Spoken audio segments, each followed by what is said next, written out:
নমস্কার বন্ধুরা, welcome to my YouTube channel Sagnik Debnath review. কিছুদিন আগে এবিপি আনন্দ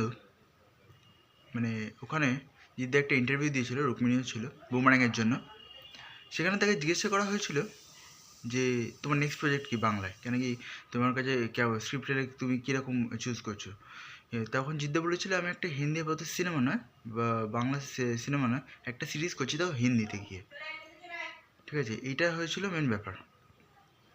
এবার একটা ইন্টারভিউ আমি জাস্ট একটু আগে দেখলাম, কিন্তু এবারে আমি একটা ইন্টারভিউতে একজন জিজ্ঞাসা করেছে যে তুমি তো খাকি করছো, খাকি ছাড়া আর কি প্রজেক্ট আছে, খাকি 2 বেঙ্গল চ্যাপ্টার।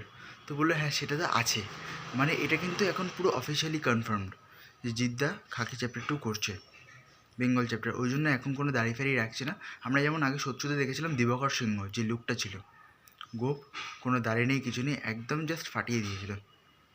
তখনকার দিনে তো জিদ্দা একটা কাঁপিয়ে দিয়েছিল, যেই রোলটা করেছিল দিবাকর সিংহ, নুসরাত ছিল পুলিশের রোলে, জিদ্দাকে দারুণ মানিয়েছিল। এত বছর পর একটা সিরিজ, তাও বলিউডের, জিদ্দা ফার্স্ট টাইম কাজ করতে হলো, তাও নীরাজ পান্ডের হাত ধরে। কারণ কি নীরাজ পান্ডে জিদ্দার সঙ্গে চেঙ্গিতে কাজ করেছিল, চেঙ্গিদের গল্পটা নীরাজ পান্ডেই লিখেছিল। তো তার থ্রুতেই কিন্তু এবার জিদ্দা বলিউডে যাচ্ছে। এবার জানি না বাংলার কতজন অ্যাক্টর থাকবে, কিন্তু জিদ্দা কনফার্ম আছে, সেটা এখন বোঝা গেল।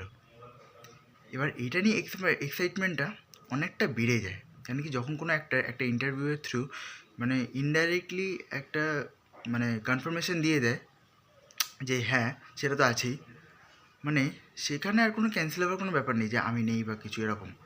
ঠিক আছে, তো আজকের মতো এই পর্যন্তই। আবার দেখা হবে পরের ভিডিওতে। তখন ভালো থাকুন, সুস্থ থাকুন, থ্যাংক ইউ।